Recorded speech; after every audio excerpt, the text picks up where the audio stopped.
Hello. আব্বা হ্যাঁ বল। কেমন আছো আব্বা? ভালো।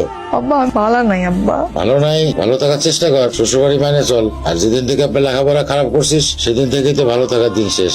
এখন আর কি মানুষের বাড়ি কামলা খায়। আর আমার ফোন দিস না তোর। আব্বা হাই হাই সর্বনাশী করছে নাকি? কি হয়েছে মা? এই দেখ এই মাছগুলো পুড়াই ফেলাইছে। হাই হাই, এই হারামজাদা তুই এগুলো কি করছস? হ্যাঁ, বাজার থেকে এত টাকার মাছ আনছিস সব পুড়ে ফেলাইছস। তোর মন থাকে কই? কই আর থাকে চান্দের দেশে? ওই চান্দের দেশ থেকে এই মনটা কেমনে রান্না ঘরে আনতে হয় এইটা আমি শিখাইতেছি।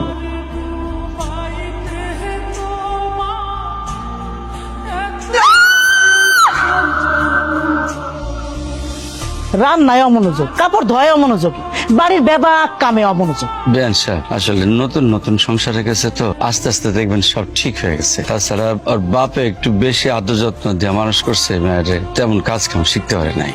এই জন্যই তো এই অবস্থা। জন্মের পর যদি শিক্ষা অফিসার না করে ঘরের কাম কাজ শিখাইতেন তাহলে আজকে এই দিন দেখতে হতো না। আমরা ভালো মানুষ দেখা নিতে আইছি, আমাকে জায়গায় অন্য কেউ হইলে গার ধরে বাবার বাড়িতে পাঠাই দিত।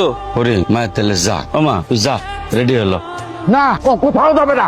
আমার মেয়ে আমার কাছেই থাকবে। ও পড়াশোনা পারুক আর না পারুক, কোনো কাজ করুক আর না করুক, ও পাগল হলো আমার মেয়ে, প্রতিবন্ধী হলো আমার মেয়ে। আমার মেয়ে আমার কাছে থাকবে। আর ও কারো বুঝা না। তাহলে কি আপনি আপনার মায়েরা যাইতে দিবেন না?